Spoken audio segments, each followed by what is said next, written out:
Okay, managing your emotions in hostile environments. It's kind of a big topic because we are in one big hostile environment in our world right now. And I say that not in a negative way, but really it's just, I'm just stating a fact. So tonight we'll be sharing like what is fact and what is truth a little bit. But the fact of the matter is you have to understand what you're dealing with when you are going, okay, how do I manage my emotions? And the truth, the facts are the world is a little hostile right now. People are on edge, and there we are. Here's the situation. You guys ready? In 2019, I had been teaching essential oil, emotional healing, yada, yada, for, I guess, since 2016. So a few years. 2019, I had been teaching the class that I wrote essentially free for about 2 years.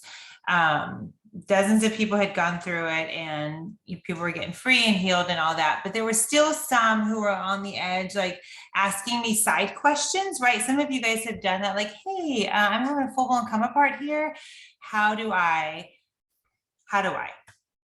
I'm like, you know what? I have this class and it's really helpful. This is more than just a quick messenger text back to you. This is more than just you texting me or calling me for a quick minute. We really need to dive into this. Yeah. Okay. So you didn't have time. You didn't have the energy. Some people didn't have finances, which is never a huge thing for me. I'm just like, dude, you just got to do it. Right. All right, so then 2020 hits, and when I say 2020, everybody knows I mean March of 2020, right? We can all agree that's what we mean. I think everyone forgot that there was a really fabulous time in January and February. March of 2020 hit, and all these lockdowns happened. And I started watching people on social media have another full-blown come apart, and I'm like, oh gosh, this is not going to end well for our world. Not at all, because if you did not deal with stuff from before 2020, you basically added a nice icing layer on a big crap cake, a big emotion crap cake, to put it nicely. That's how that is. The thing is that when it happened, lockdowns happened, masks became mandatory. People didn't want to wear a mask. People wanted you to wear your mask. You wanted other people to wear a mask. Then we have these vaccines, and on and on it goes. All of a sudden, all this hostility that's coming at you is now layering on top of a whole bunch of negative junk that never was dealt with. So I want to paint that picture for you so that you understand where I'm coming from as I share this information with you. So many people now, we're in 2020, where are we? We're in March of 2022. If you're watching this later this year, maybe next year, that's where we are right now. And I'm not going to go into the list of things that are happening in the world. I feel like people give the devil more mic play than they give God play. So we're just going to really talk about the ways that the Lord would want us to manage this time. But we have this situation now, and things have just exploded, and almost like, I want to say, everyone, okay, everybody, can you all just sit down for a sec with me, which you are doing tonight. Thank you. And those of you who are watching later, thank you. Because we just need to pull back, slow it down, and say, okay, where do we go from here? If you follow me on social media at all, you know I've shared things lately, like using terms like having a face like flint, dealing with two different emotions called love and fear, and then understanding that sometimes giving a talk about this kind of thing in a 30-minute session is really a huge ask. So before we really dive in, I just want to clarify, in case any of you are like, yay, I'm going to get my junk done within 1 hour with Jen Weir. That's so not going to happen. So if you're thinking that, then I hate to be the bearer of bad news, but this is going to be a process. What my intention tonight for you is to give you some tools, to share some stories about how I've managed my emotions well and not well in hostile environments, and to give you some hope, and then give you some like, okay, now what, right? So for those of you who don't know, My husband and I were missionaries to Massachusetts for a few years. The Lord called us there back in 2016. It took us till like 2018 to get there. Most people thought we just went to Fenway games and played, or I should say Red Sox games and played at the beach, which I'm not the kind of believer who just shares like, oh, look at this homeless person that was sleeping in our basement. Or although actually we did kind of share that because it was a little odd. But just, we didn't really share a ton of stuff until after the fact. So nobody really knew what we were doing until everything hit the fan. And it's like, wait, what are you guys doing there? And so I share that to say the stories that I'm going to share there are when I didn't manage my emotions the best in hostile environments. And then when I did, it was they were so extreme, the things that had happened there, that it really gives a very black and white view of it, right? So if I share with you today about how, my kids were yelling at each other and Zion, Eden, maybe you could, and that's sort of like, well, yeah, that's just parenting. But if I share with you a very like, oh my gosh, this thing happened and then I handled it this way or handled it this way, it gives you a better vision. Okay. Couple of things. I mentioned the lady who was a homeless lady who wandered into our basement, which was really strange. None of our doors in Massachusetts locked. It was a 108-year-old house, so none of them really locked well. So really at any given moment, anybody could walk in. So let me just tell you, if you don't believe the power of God or God's protection or Psalm 91, please hear me. I am living proof that angels walk with me, guard me in all of my ways, and my children as well. We ushered her out and she left only to come in that evening and lock herself in our pool house. So the way we managed that was obviously very calmly. We called the police and that was that. There was another time where there was guns and money and drugs thrown in our front yard. And my husband texted me, he says, hey, I found money and drugs in our yard. They think there might be some guns stashed somewhere else. I feel like maybe I should call the police. And I'm like, you know what? I feel like you should keep the money and, it's just going to go in the cop's pocket anyway. So in that situation, we just kind of made a joke of it, but we didn't freak out about it. There's that. Driving kids to the hospital after their friend had gotten shot because over a purse and then he passed away. It was another time that we were faced with managing our emotions in that situation. And it was more responding versus reacting. You wrap your arms around these babes and tell them there's a God in heaven who loves them, who has a plan for them. And you breathe with them and you cry with them and you weep with them and you don't let it stick and you keep helping them move forward, right? Here comes the part where we didn't handle it well. And I want to share this with you because you'll see like those other 4 things, whatever I shared, our emotions were based in love. We had been sent there by God to love on people who most of the time when you talk about the Northeast, they call it, well, I'm not going to swear, but anyway, they call them really bad names. They just have a disdain for the Northeast, most people. And so when you come at a situation through love, through God's eyes and his love of people and situations and humanity, you were able to respond in a hostile environment. Now, when you start to let fear creep in, that's when things get ugly. And fear can creep in because of unchecked, unmanaged emotions from before, right? Where you have emotions that are ugly, that are unnourished. Your soul, your mind, your emotions, all of that have that in there. And something triggers it. Something flips a switch. Well, now all of a sudden you're not able to walk in that love anymore and fear just takes over.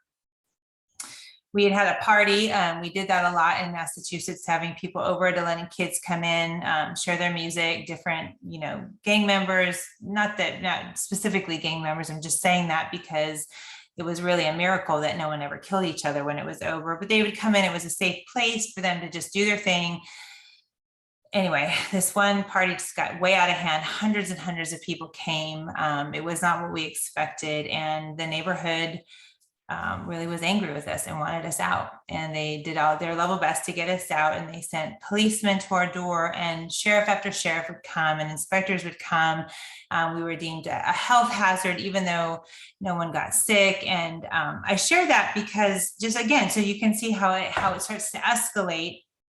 And all of a sudden, you're faced with authorities. And I didn't know what to do in that situation. Well, when you don't know what to do in a situation, what happens? You start to give way to fear. Most people, you think, especially if you know the Lord, you go, oh, you know what, I'm going to pray about this. That seems really logical and like a no duh. Or I'm just going to stop and think about this. But when you're face to face with it, it's really difficult, especially when you're in a new situation, a whole new world of situations, and you don't know what the new normal is and what's expected. I hope that's making sense to you guys. What started happening is fear started creeping into my husband and I, so much so that I escaped to Texas where it was safe, right? Because I was afraid they were going to take my kids, which is like a super irrational fear that I had then, looking back, hindsight, such a beautiful thing, right? But as we start to walk through this time, I start to be able to see, I let fear get the better of me and make choices and leave a post that I maybe should not have ever left, all because of fear. It was a hostile environment, and I let fear creep in. So I want to ask you guys a couple of things, and I should have warned you, this will be a participatory event video. As you're watching later, this is not something you can just blithely sit back and drink your coffee and go, well, that's really interesting. I wonder what other cool stories she'll tell. When you were in a class with me, just know that you are now, you are being forced to participate, okay? So what I want you guys to do is take a piece of paper and a pen, and I'd love for you to jot down a couple of times where you responded and you managed your emotions well in a hostile environment, and a time when you didn't. And I'm asking you to do that so that you can see there are times when you do, and then there are times when you don't, right? So how, and you might ask, well, how do I know if I managed it well? Well, let me give you an example. Did you, or I'll give you an example, I'll give you some things to think about. Did you react or did you respond? There's two different things. Reacting is quick, it's sharp, it's doing something without thinking. For example, if you have, you see somebody running across the street to get their ball, this is my children, and you see a car coming, you're going to react and say, hey, stop. Or you're going to go grab your kid and take them back, or your dog runs out in the street, you're going to scoop up your pup, right? That's a good reacting. But reacting from the soul, from emotions, many times that's a not good reacting. Responding looks like pausing, thinking it through, saying, okay, what do we need to do about this situation? In the case where I took these boys to the hospital when their friend was passed away from being shot, it was a constant, it was a 20-minute drive of breathing and thinking and saying, okay, what's the situation here? What are we facing? Not saying a word, not trying to make it better. That's reacting. So when are some times that you did? What was going on? What was the circumstance? When did you do it well? When did you not do it well? Reacting looks like escalated emotions, escalated negative emotions.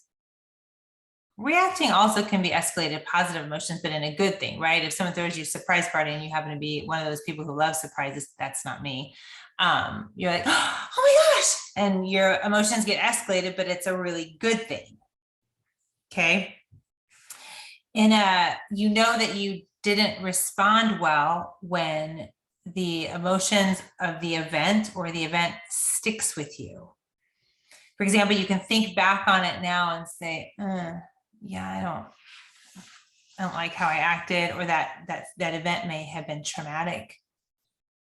something like that. Maybe you don't agree that trauma was a part of it, but remember this as we talk about emotions tonight, and anytime you hear me talk about emotions, you and I don't get to decide what's traumatic. Can we all agree on that? The thing is that your mind, your will, and your emotions, and then your body decides what's trauma. We can't reason this out.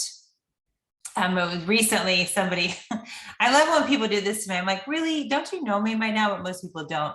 But somebody reached out to me and had a question, or she just, was asking some different things. And she was, I'm so sorry. I feel silly even reaching out to you.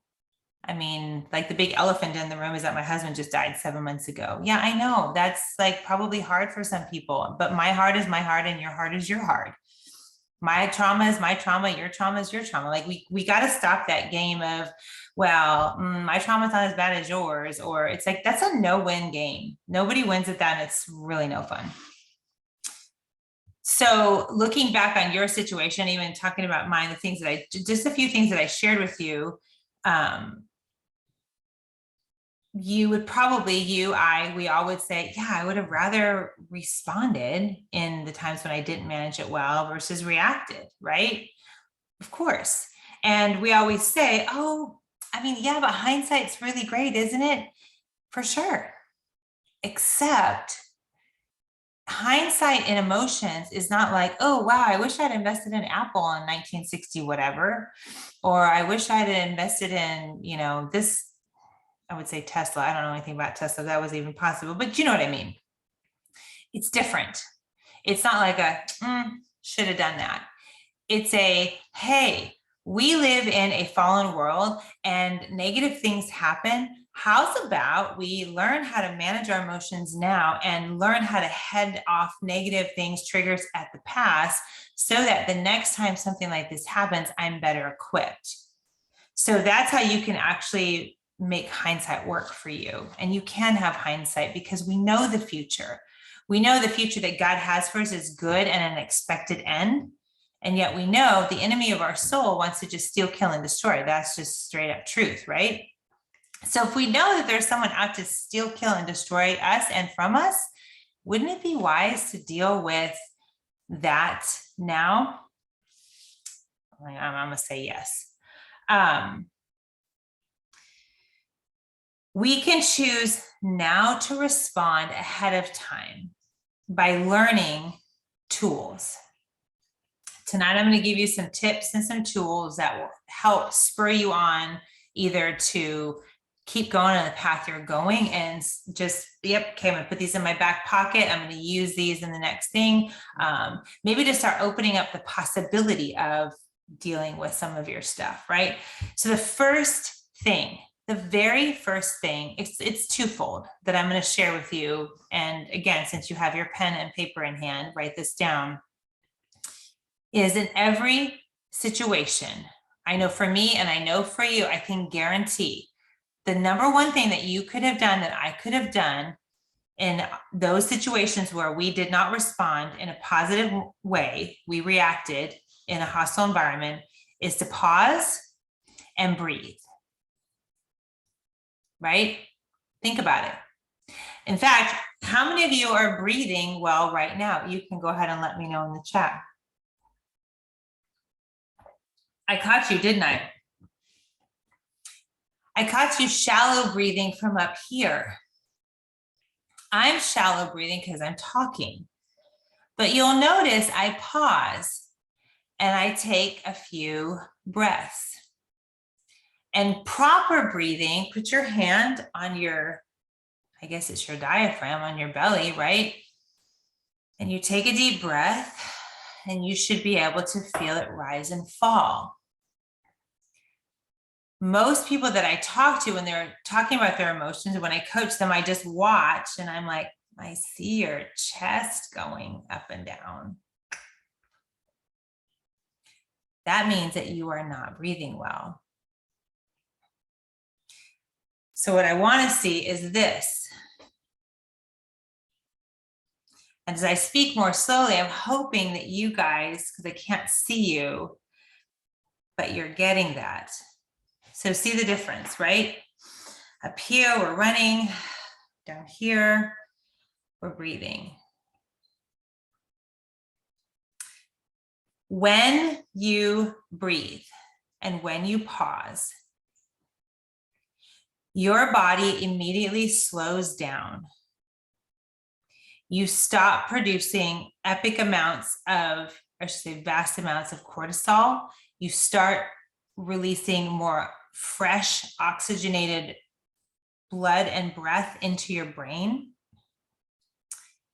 Which makes you able to think more clearly. So really, when you were reacting and having a complete come apart and a freak out, I'm talking to me, right? I'm looking at myself in Zoom and saying, you there, sis, when the sheriff came and handed me the papers to serve me for having a COVID hotspot, which sometimes I'm like, that's just the dumbest thing. Nobody was tested and no one knows, right? I could have said, thank you for doing your job, officer, smiled and moved on. But instead, I allowed fear to take over, that shallow breath, which happens because we need to run. We're in fight or flight mode. So of course the breathing gets right, shallow breathing. But I didn't need to run. You didn't need to run. So we have to make a conscious effort to breathe from our bellies. I like what Brenda says here. Women are often shallow breathers to hold our tummies in. Yes, I was about to say, choose life than vanity. Better to choose that. Right. That's why women tend to be more shallow breathers, because some person way back when said women look better with flat stomachs. Okay. Let's just leave that. This is not a let's rag on our society, but there's that truth, right? That is not just fact, that is truth. So the number one thing you can do is breathe. Just breathe. So if you have your oils, go ahead and set one out. Don't open them now, because I want to do something for those of us who use essential oils. I want to show you something, what it looks like to breathe with them, what it looks like to breathe without. And for those of you who don't use oils, listen, you don't need oils to learn how to breathe properly. We'll talk about oils and why you want them in a minute, but just breathing and practicing it when you're being triggered, when you're in a hostile environment, will set you head and shoulders above anybody who is struggling with their emotions. So what you want to do when you breathe, again, we walk through a little bit, put our hands on our belly, but let's be serious about this, because you will be faced with something. Probably you turn this off, maybe you get a text, maybe get an email, maybe tomorrow you go to the market and someone rolls over your foot with their shopping cart. If you have little kids, they ram in the back of you with their shopping cart. It's like serious pain, right? I don't know what kind of masochist made those, but seriously. But practicing breathing now and really walking through it is going to help you manage your emotions in a hostile environment. Listen, before we start, I want to share with you, because I know I'm talking a lot about breathing, but I have taught this essentially free class for years and years, and all my emotions. And the number one thing everybody loves, I'm like, you guys paid us that to learn how to breathe? Really? But the number one thing everyone enjoyed the most was the breath work. The time where we took just to sit for 30 minutes and practice breathing. My gosh, what if we did this every day? Life-changing. Okay, so what I'm going to have you do is just close your eyes. I'm not going to close my eyes because it feels silly on video doing that, but there it is. Maybe I will. And just take a deep breath to the count of 4, like this. And then release it all out. Do it again. 1, 2, 3, 4. Now release it all out. Right? So you can feel your whole body just relax. Now, for those of you who have essential oils, take your oil. I like cedarwood. Cedarwood's the brain-changing, game-changing oil. I literally don't know why when Young Living had collections to start out with to become a member, they never put this in. I thought, this is the best oil you guys have. Seriously, put this in for people. But cedarwood. So you take it, rub it in your hands. For those of you guys who've ever watched me talk about using oils, please, please, please don't just slap it on and get out the door. This is God's word in a drop.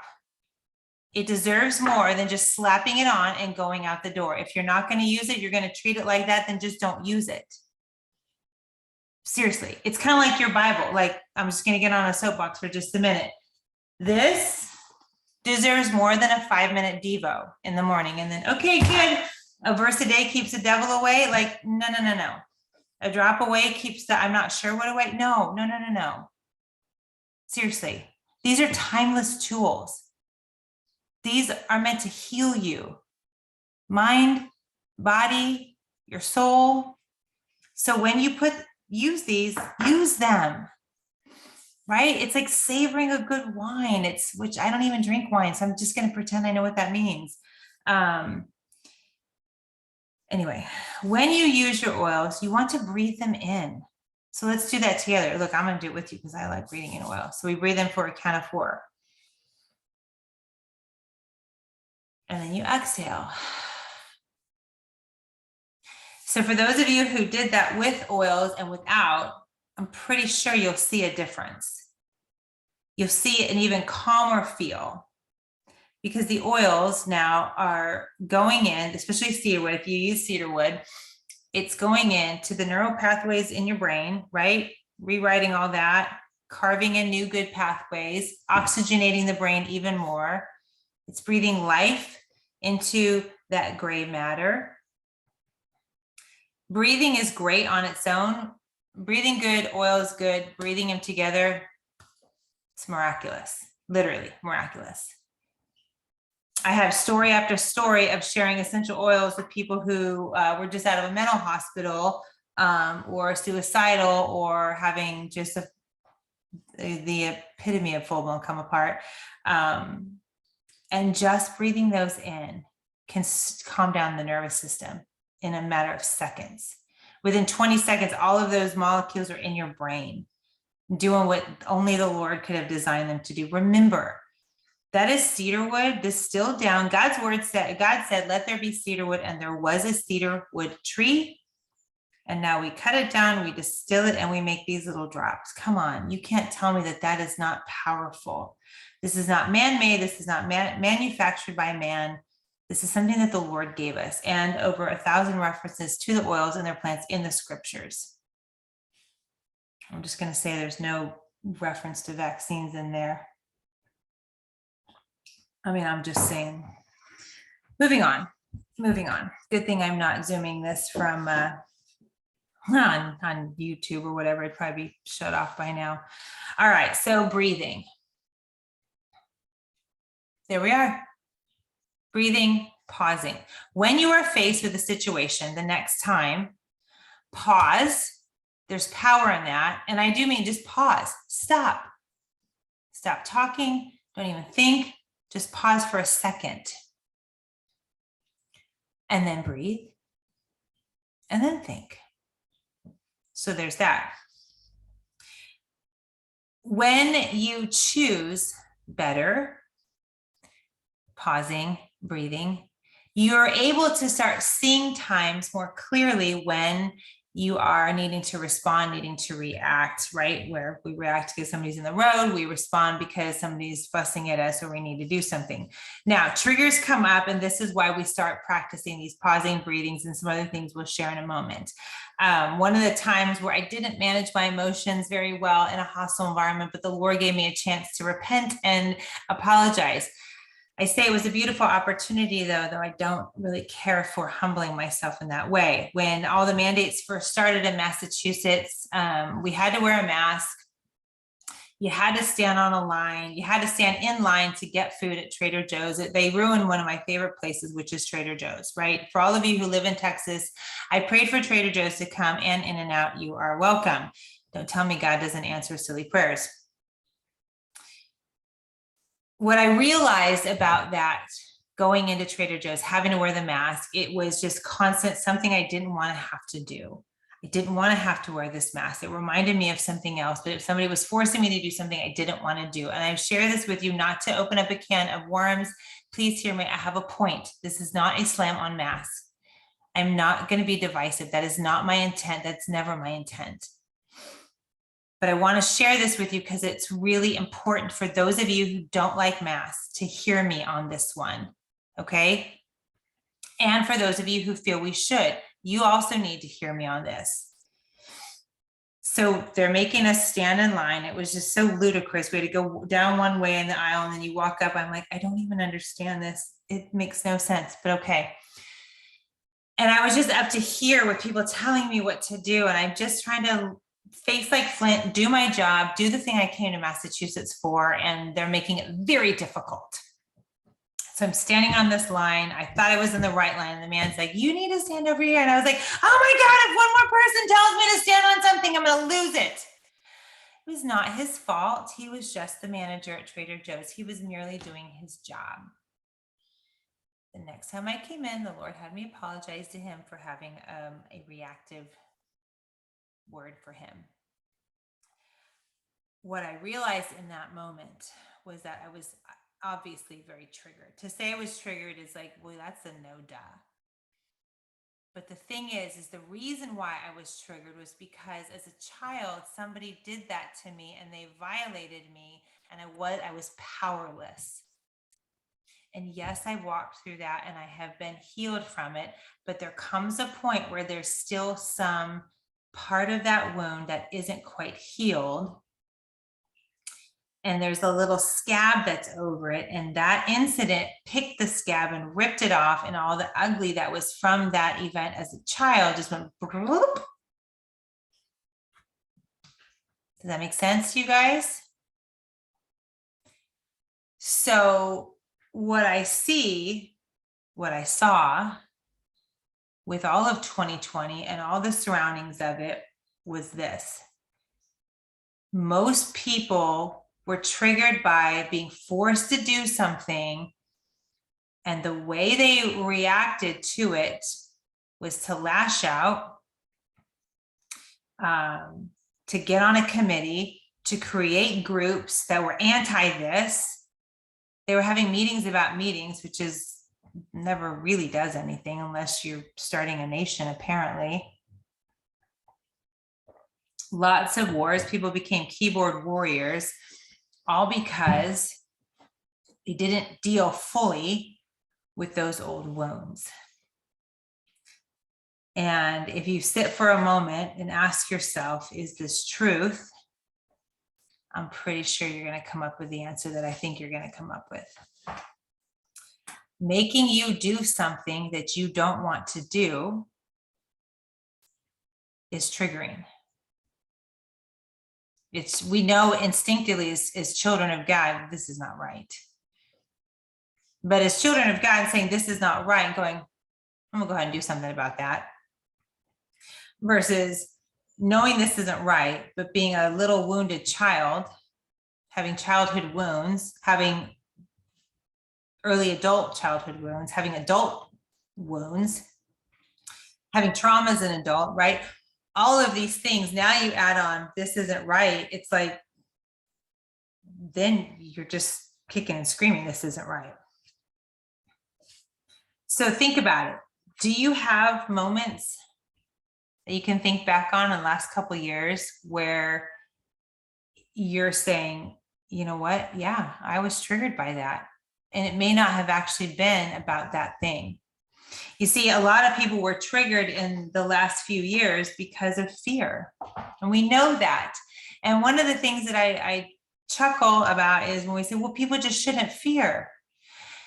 Well, yeah, it's like telling a toddler to calm down when they're in the midst of a tantrum. You can't tell someone don't be afraid. You shouldn't be afraid. Don't be fearful. When in their minds, they have every right to be afraid. We can't just give these platitudes. We can't give it to ourselves. We have to understand what's the root of this fear. Where is it coming from? We have to root it out. Really, the point of this whole time together with you tonight is to understand that hostile times will come, and how you manage them will all depend on how you managed your past wounds and hurts. All of that will affect your future hostile situations. I would love to say, and I would love to say that this world is just, you know what, it's just not that bad. It's just, life is just what you make it. Okay. Except for you can't control other people around you. I gave birth to 5 children. That is so obvious, right? My husband would always say, honey, you cannot discipline out bad character. No, that's not what he would say. He would say, you can't discipline a heart issue, which I guess kind of goes along with character. And what he would say is, one of my children would I'll just use the pronoun they, so that you don't know who it is, but they would tend to hold on to things, grudges, bitterness. And he's like, that's a heart issue. That's between them and God. You can only pray for that. I think, if I take enough things away, they'll get it. No, they won't. My point is that you cannot change anyone around you. You can only change you, which again, another cliche, except for it's so true, right? It's so true. Before I share our tips and tools, I do want to talk just a skoshi bit about grief. I'm kind of a babe when it comes to grief because I'm new to the situation. Like I mentioned, on Thursday, it'll be 7 months since my husband passed.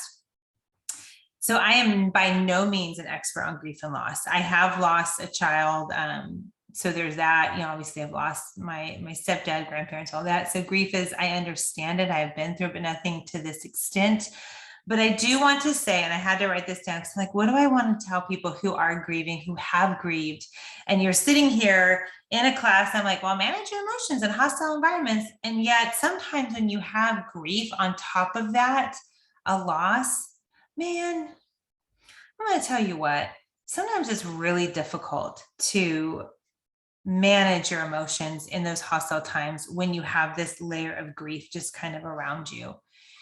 Grief comes out of nowhere. It's a whole nother ball game. So if that's you, if you're somebody who has grief, is grieving, have lost a spouse, a child, a parent, anything that it's like, it's really difficult to walk through it, to get through it, like to move on the other side. I'm grappling with my words because I don't have words for it. It's just so different for everyone, what I've noticed. But if that's you, understand that it is a process and only you can grieve in the way that's right for you. There's no right way to grieve. There's no right way to manage those emotions, that emotion of grief. It's different. It's not fear, though fear does creep in grief. It's a tough one. So I just wanted to say that I have a note in my notes to touch on grief, because I just don't want anyone who's listening, who has grief, who's walking through it, to think, well, okay, I guess I just have to suck it up and move on. Yeah, no. It's a whole nother animal. What I'm talking about tonight is dealing with hurts and wounds from the past that are now biting you in the rear in times where the world is having a full-blown come apart and you're not able to handle it or manage it well because you got all this stuff. I'm hoping that's making sense to you guys. I mentioned in a post recently, I spoke to some ladies a few weeks ago, and I was like, this is really like the worst talk I've ever given. And I say that, I'm not down on myself. I'm not, no, that was a sucky class. It's like, no, I was just super honest going, I probably should have said no, that what you're asking me to share with these women it's a huge ask. Like, I wrote a whole course on this whole thing. So I can't share this in 30 minutes. Basically, they wanted me to talk about persevering through hardships. Like, it was a homeschool event. So it was, talking about how do you keep homeschooling during really hard times? I'm like, you just do. Jesus and dealing with your emotional crap, right? That's that. So I share that too. Also tonight, like, I'm sharing how to manage your emotions in a hostile environment, and really an hour and a half, whatever you guys will give me. There's more. This is just going to get the ball rolling it's just going to get the ball rolling. I've got a course, it's just a 28 module course that you can take a deep dive into tonight, tips and tools. Okay, we're just going to keep that there. Tips and tools. And all my notes, which I just crack myself up at my notes. I'm like, let's see how much I get this out and how much the Lord rewrites it. Number one, breathe. We mentioned that, but if you're taking notes now and you're saying, okay, what are my tips? We're going to start with the tips. The number one tip is breathe. Breathe, breathe, breathe, breathe, breathe. Practice breathing. The military does not practice for war in times of war, but they practice it in times of peace. Right now, in this moment, it's March 14th, 8:13. I'm pretty sure nothing is going on in anybody's world if you're watching this. You can practice breathing right now. You can practice breathing when you go to bed. Practice breathing when you wake up. Practice when you're doing your hair. Practice when you're in the shower. Practice. We are not good breathers. As Brenda mentioned, somebody said, hey, women should have flat stomachs. We're like, okay, we're going to have a flat stomach. Okay. And then we hold our breath and we pass out, right? Do you remember those stories about women with the corsets and they would just pass out? They were taught to not breathe. Breathe. Breathe with your oils if you can, as I mentioned before, and I'll just say it again, oils. Oils are life-giving. They are life-changing. I talk about essential oils, not canola, not olive oil, though olive oil, lovely for the skin and great for the body. Essential oils are truly God's word, just distilled down into little drops to heal us in any and every way imaginable. I think it's pretty interesting that in 2015, the FDA shut people down from saying that the oils could heal all manner of disease and dysfunctions in the body. And now fast forward to 2022, I'm like, oh, I see what they were doing. Okay. I mean, I didn't really ever pay much attention to it, just still kept saying the things because, I mean, I just kept saying the things because that's my job. But essential oils really are powerful for the mind, particularly when you're talking about emotional health and well-being. Yeah, peppermint's good for an upset stomach. It's good to keep you awake. Hello, time change. Lemon's great in your water, flushes out toxins, yada, yada, all this lovely things. But when you're talking about an emotional level, and getting into that limbic system, the emotion part of the brain, the sense of smell, aromas is really what unlocks. It's the only thing that unlocks memories and emotions. So, trapped emotions, I should say. If you smell something, we all know if you smell chocolate chip cookies, baking bread, pies, right? Meat broiling. I don't like meat, but meat broiling makes me think of the ballpark. I love the ballpark, that kind of thing. It unlocks a memory. So oils to help uplift, get out those negative emotions, those memories that are trapped. It will help you get them up and out so that you can move forward with your life. Recently, I walked through some time of forgiveness and some healing. And before my session with my coach, I use oils because I knew I'm like, I'm going to need some help here. I need some backup because I can be a little stubborn. That's the why of oils. If you want to chat with me on this side and you have some questions about, I would love to. And even if you already use oils, and there's so many people I know started using oils for a physical reason, to cure all the things. But I would think, start with your brain, start with your mind, and then get to the physical stuff. And maybe the physical stuff will just disappear. You never know. All right. The second thing that you're going to want to do is journaling. I'm going to type it in the chat just so that you guys can get it. I said journaling. I'm going to type it in all caps so you can get it. Did I spell it right? Sometimes, no, I didn't. When I do caps, I don't spell things right. I homeschool my kids. You should pray for them. Yuck, journaling. Stop it. Stop. Yuck, journaling. I love your honesty. You're the best. Now, I coached a lady recently and we were talking about journaling. I don't tattle on what we talk about in coaching, but I thought this was super funny. And I shared about journaling and she was like, oh, you may not have to keep it. Yeah, no. Whoever said you have to keep your journal? Is that why you guys don't want to journal? because you're afraid if you die, someone's going to read it. Chances are, if that were to happen, you wouldn't care. Number one. Number two, if that were to happen and your people found it, they're going to go, wow, how great that they process their emotions.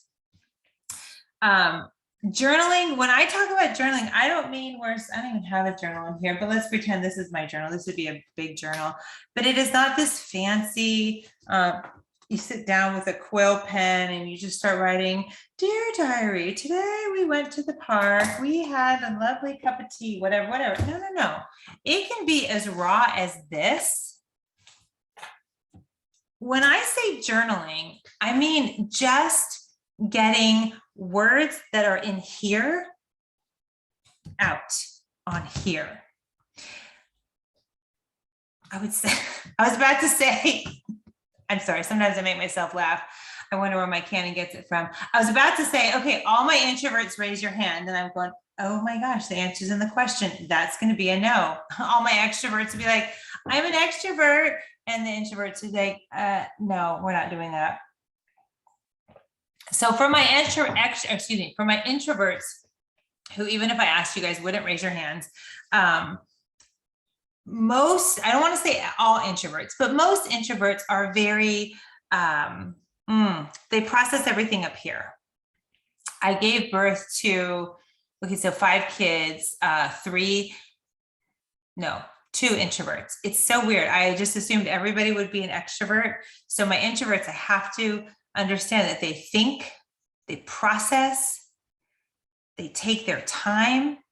But what happens is sometimes it stays there and they tell themselves their own story. But when an introvert, especially, and I'm not picking on introverts, guys, I'm just saying, I'm saying that so that you understand how it can help, right? I never pick on anybody's different personality. I find such delight in how different God made us all. So specifically though, for introverts, when you jot things down on paper, it now comes from here because it never gets out. And I say, so extroverts, people like me, I'm like, you know what I'm thinking at literally every given moment because it comes here and it goes out my mouth, which I find so interesting that I love to journal because there's really no need. I'm a verbal processor. When my husband and I would run together, it'd be, I would just talk to him the whole time and he'd run, and we'd be running and I'm talking. And at the end of our run, I'm like, oh, I feel so much better. And he's probably like taking it all in. But for an introvert, when you get your words that were up here, out here, you can now see them in front of you. And you can see them for what it is and what it is not. You're able to say, is there truth here? If there is, okay, let's deal with it. If there's not, it's like, oh, well, there's a lie from the pit of hell. Cool, glad I caught that. But the most important thing is when you journal, you must understand you don't have to keep it. In fact, I highly recommend, rather more than journaling, but more brain dumping, it's just getting it all on paper, exhausting yourself, writing it out as much as you can, doing what I just said, saying, is there truth? Okay, let's put the truth here. The lies from the pit of hell, like a little big lighter, set that sucker on fire and throw it away, shred. I'm a huge fan of fire because it just makes it all like nothing. Well, it's still there, just changes shape. Or put it in the paper shredder, whatever you need to do. But if there's things that are truth, then you can deal with that. So journaling, the benefits too are so powerful because you can always go back and look. If you're somebody that's okay with keeping it, you can go back and look and say, okay, I remember a time when this situation was really hard and I see God's hand in it. I see how it's worked out. I see the beautiful fruit that's come from it, the whatever. There's beauty in seeing pain, growth, beautiful fruit, healing, and then moving forward. I have journaled for as long as I've been a believer in Jesus, which is 25 years. And I am so grateful I've journaled. Would I be mortified if someone read my journals? Probably most of them. But it's just what I was thinking at the time. But the thing is that God reads them. He reads your mind anyway. The thing is when you get something from your head that's just ruminating, spilling over and over on paper, it's not here anymore. Well, it might be, but you know what I'm saying? It's out and you can properly deal with it. Which brings me to the next portion, which is speaking truth and speaking life over yourself, over your children, over your spouse, over your businesses, over the world, over our leaders, over our leaders. I'll say it again, over our leaders. I know that some people don't like our leaders. I know people didn't like our last leaders, but can I tell you, like, I go by the word of God, and I know many of you on here do as well. The word of God doesn't say criticize our leaders. In fact, it says to pray for them so that you can have a tranquil life. I'm going to just take a little sip so you can think about that for a minute. Pray for them so you can lead a tranquil life. Do everything without grumbling and complaining. I don't think I need to go on. The mouth of the upright will deliver them. The tongue of the wise brings healing. Anxiety in the heart of a man weighs him down, but a good word makes it glad. When we speak life and truth over, I'm just saying our leaders from it, but think about over your children, over your spouse, over your business, over your job, over your boss, over your coworkers. A good word makes a man's heart glad, man meaning mankind. The tongue of the wise brings healing. The mouth of the upright will deliver you. These are all truths. These are not facts. Well, they are facts. I'm just saying they're not just facts, right? Because we can differentiate between the two sometimes. These are truths, timeless truths. Our mouth can either create or create something beautiful, or it can destroy and tear down. When we have a hostile situation, we can breathe life with our words, even if it's simply breathing life over our children, over our spouse, over our pets. I have a bulldog, and for a long time, my kids and I, started calling him a tool because he was kind of a tool to the other dogs. And I said, guys, we keep speaking this over Roman, my precious baby, and he keeps being ugly to the other dogs. There's a connection. So we start speaking life over him and all the dogs. It's a silly example, but it's truth. Another thing, Sherry, thank you. He is a gift. He truly is a gift. If you guys knew the story about how I have Roman, he's a gift from our God. When someone has a diagnosis of anything and they say, well, my blah, blah, blah. I'll give you an example. Right now in Texas, it's March. And many people are like, oh, my allergies. I don't have allergies. I'm just going to rebuke that. I don't have that. But my this. They own it. It becomes theirs. This is literally speaking death over themselves. Well, my child's ADD, my child's whatever situation they have. Children really don't have ADD. They're just children. They're busy. They want to be doing a million things all at once. As adults, we should really take notice of that and try to go and do likewise and do a million things and experience a million things all at once. Isn't that amazing how God created us to do that?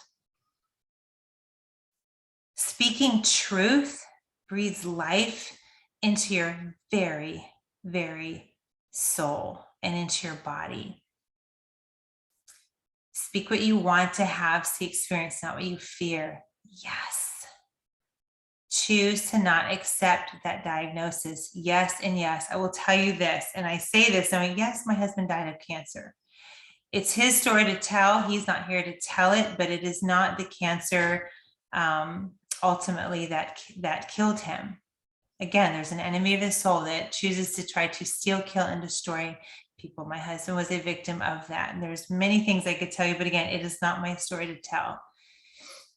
But I will tell you this, when he was diagnosed, or before he was diagnosed, they were doing biopsies and all the things. And the doctor's like, well, we think it's cancer. So of course you do. That's your job.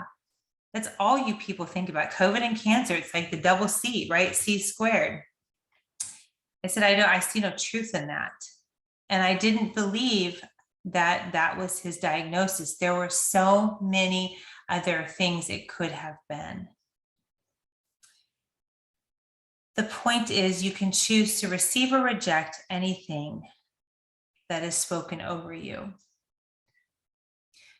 The choice becomes and we'll just say with the diagnosis for a moment, is that when there's a diagnosis, you can sit there and say, oh, I'm healed, I'm whole, and all that, all the live long day. And many times God's like, yeah, and I need you to change your diet and drink water and go for a walk and do some other things other than just sit there and eat a sandwich and wait. He might just have you eat a sandwich and wait, but you better make sure, particularly with certain diagnoses, because sometimes those come on because of, again, negative emotions and terrible lifestyle, or both. Our brain has about 30,000 thoughts in any given day. That's a lot of thoughts, but we're only conscious of about 10% of that. So just for a second, going back to the journaling and the speaking life and truth and all of that together, when you journal and when you write down, you're all of a sudden able to capture more of those 30,000 thoughts, where before you might have only been conscious of them. And in that, then you're realizing, what are you dwelling on? Are you dwelling on what's good, lovely, and true? Are you dwelling on gas prices? Are you dwelling on wars and rumors of wars? Are you dwelling on, oh, those poor people who are in the middle of a war? Now, as I say that, I realize it might sound harsh. But the truth is, if that is where your mind is going to, that's what you're dwelling on, is that life. When you think of war, when you think of high gas prices, do you have a happy, jolly feeling about that in your body?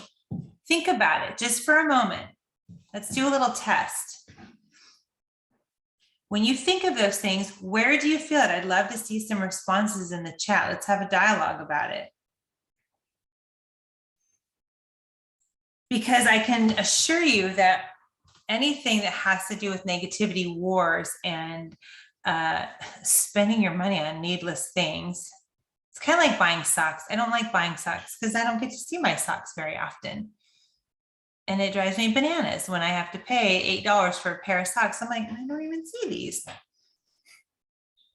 Yeah, your shoulders hunched up. Anxiety, exactly. A tight stomach. So why are we all posting about these things? Your heart is racing, of course. I see things that, when I just go to,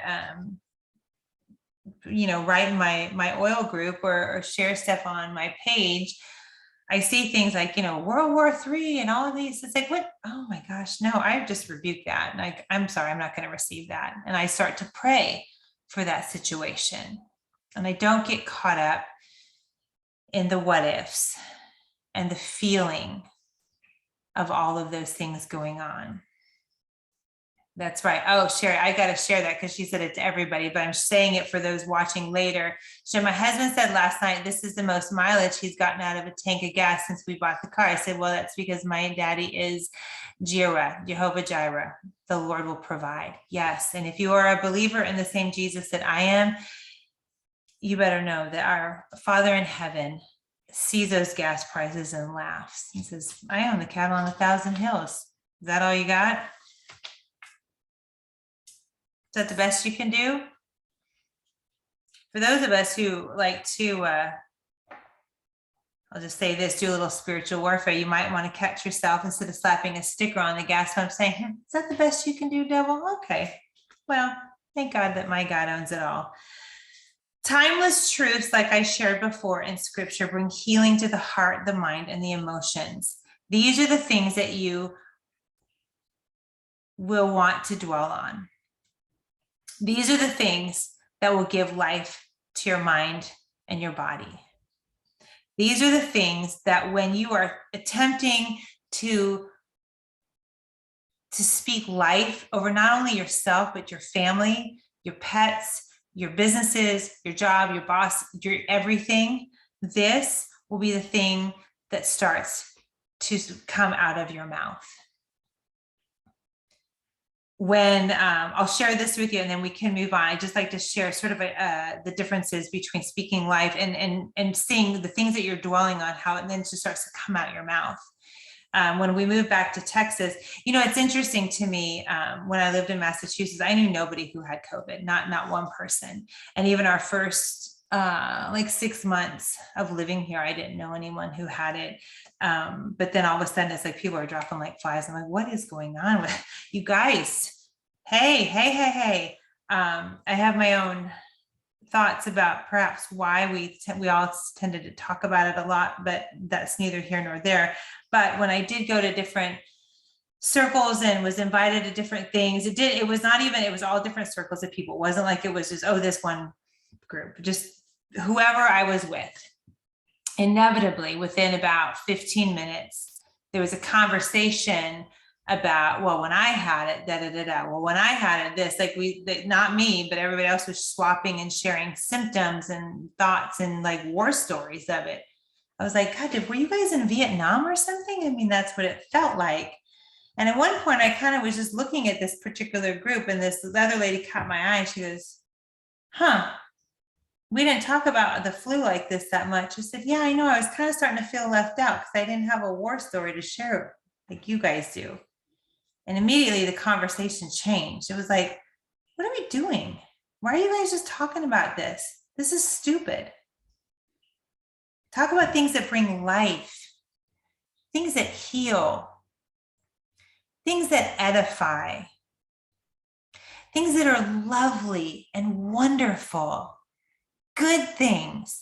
Surely there's something good you can talk about in a group setting other than disease and death and war and rumors of war and inflation.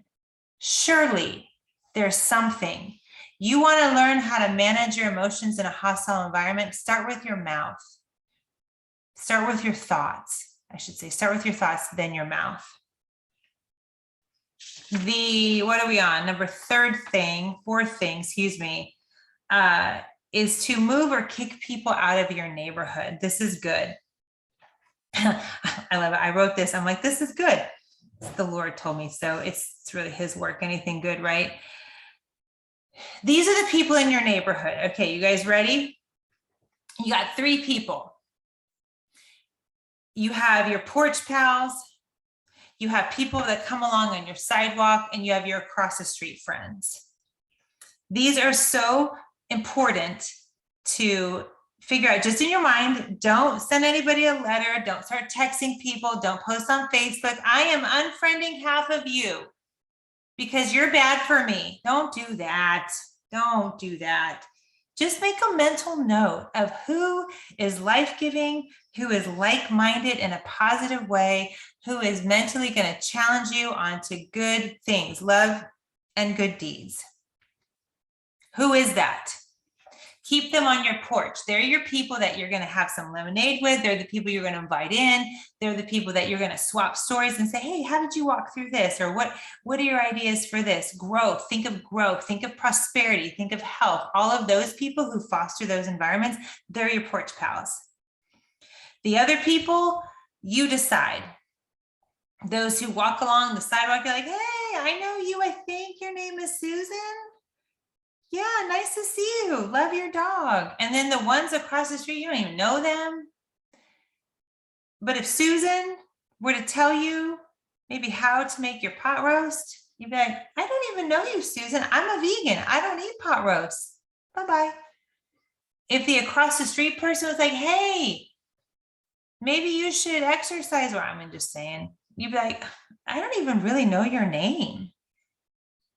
But see, what happens is, especially with the onset of social media, we let the across the street people and the Susans in our world speak to us, and we take it to heart. Or we think, oh, well, this so-and-so, my friend Susan said, this is how I should work my business. Well, the across the street person said, this is probably a good supplement I should take. The Bible talks about having wise counsel, which are your porch pals. Just mentally think about it.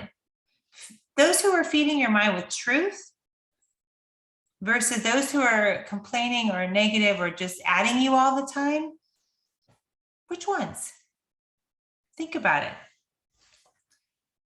Your brain, as I mentioned before, has the neural pathways. It gets on one track, and that's all you can see. So if you have it all on the positive track and you're speaking life and truth and hope and healing, there's that track. Then there's the complaining track. Complaining is addictive. Well, so is talking positively, but sometimes it's a little trickier to do. When you're complaining, misery loves company, and it's just this like drug that you're constantly trying to feed, and your brain is like, give me more of that. And I'm not sure even why. It's just, maybe somebody has some science research on it. But all of a sudden you start attracting all of these things, these people, and it feeds your brain even more, and you're getting on that loop. Before you know it, you cannot see through a different lens until you get off that track and get back on it. Many times you can get off that track and get back on the positive one just by saying, hey, people on this track, I'm not riding your bus anymore.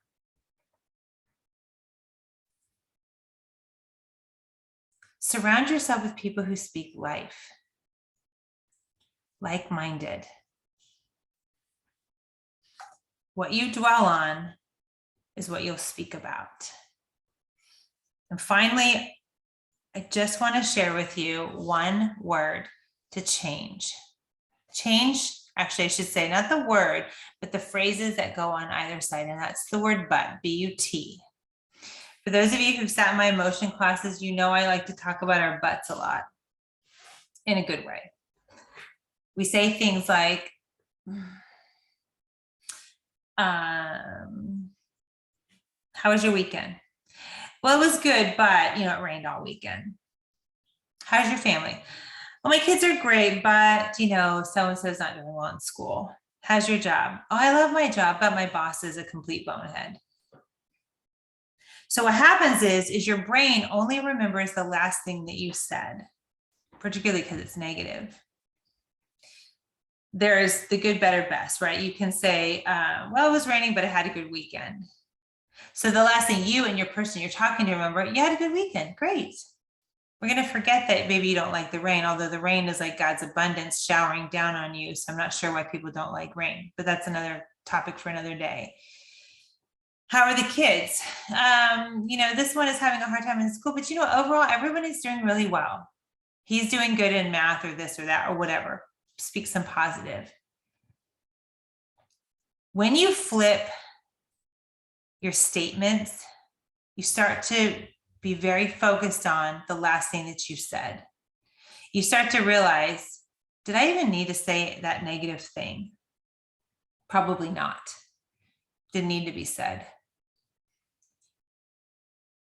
Right. And just to Terry's point, thank you, Terry. I'm going to share it for those watching later. She says, I learned that but nullifies the first half of your sentence. Yes. Yes.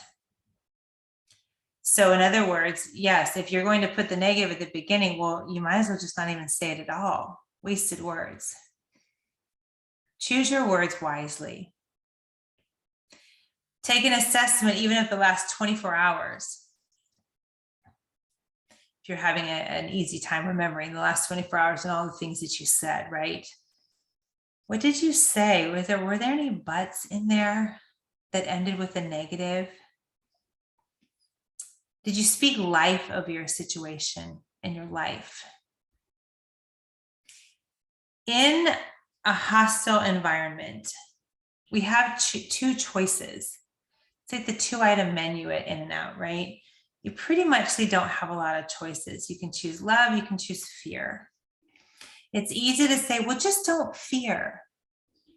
As I mentioned early on, to tell someone not to fear when they're in fear is quite difficult and really pretty rude to say. Because everyone has their reasons why they fear. And many times it has to do with the lies that they believe. And a lot of times those stem from wounds and trauma of the past, whether it's from childhood or whether it's recent or all of the above. Better still is asking the question, why do you fear? I remember in 2020, I kept asking that because I kept getting a lot of pushback and hostility. I'm like, wait, why can't we meet? I don't understand. God's word says this. We're supposed to meet. What's going on? Wow, you just want people to die. No, I didn't say that. I actually want quite the opposite, actually. And so I started asking when I saw them face to face, what makes you afraid? And what was interesting, one lady, I remember last year during Snowmageddon, we had to go wash our clothes at the laundromat because we had no water. And she was yelling at me for not having a mask. I said, why are you afraid? Can I ask? She lost her mind.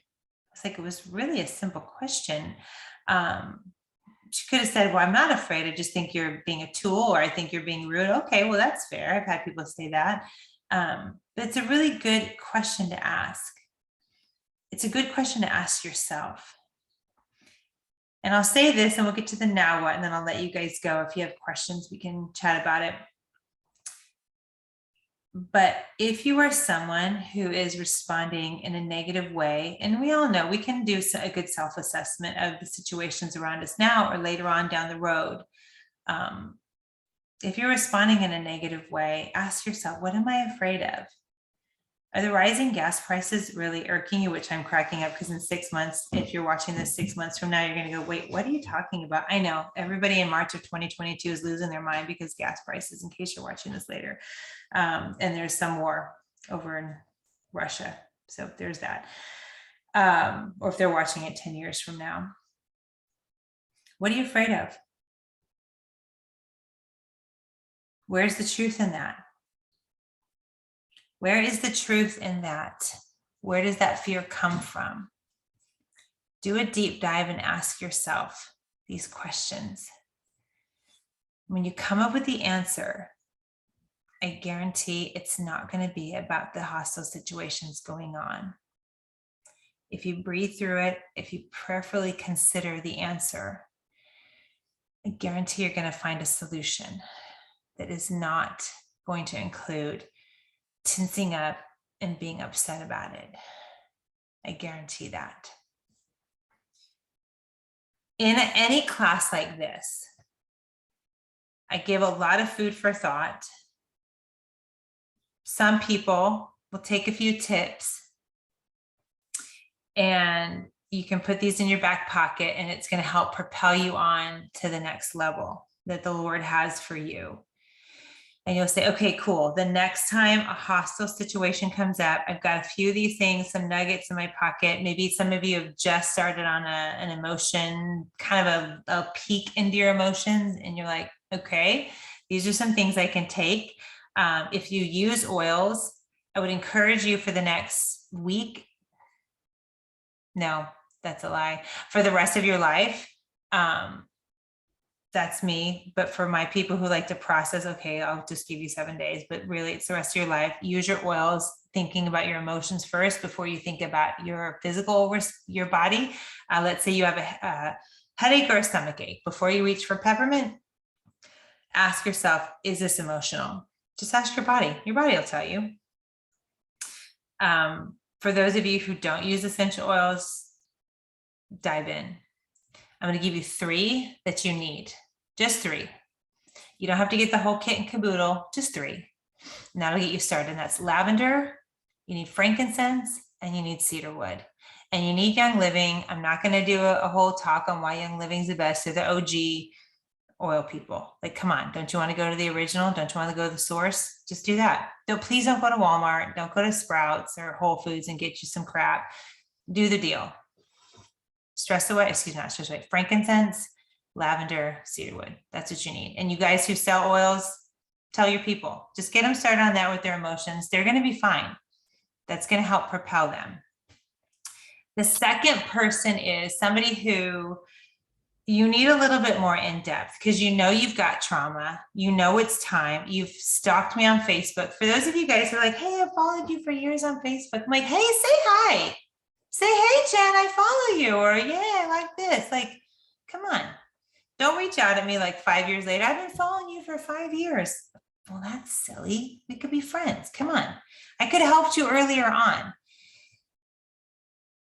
If you need a little bit more in depth, because you know that, you know where to find me. I have a class. It's called Essentially Free. I wrote it years ago. I've revamped it, done it a couple times.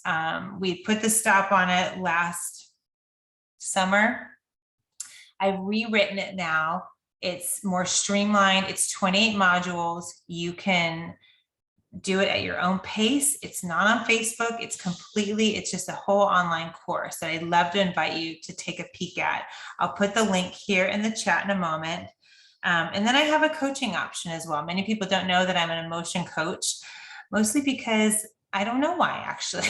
I don't know why you guys don't know that I do that, but I do that. And we can do a one-on-one coaching. I've coached several of you already. I think some of you guys are on here. And we can just chat about your stuff one-on-one. You can do any or all of it. So let me do that real quick for those of you guys who are on live. If you're watching this later and you need the information for the coaching or the class, you can message me. I'm trying to talk and copy paste all at once. Thank you, Brenda. Brenda says I'm an awesome emotion coach. She's very sweet. Okay, with that, I'm going to stop the recording and go ahead and open up to questions. For those of you watching later, thank you for taking the time. I'm so grateful that you trusted me with this part of your life.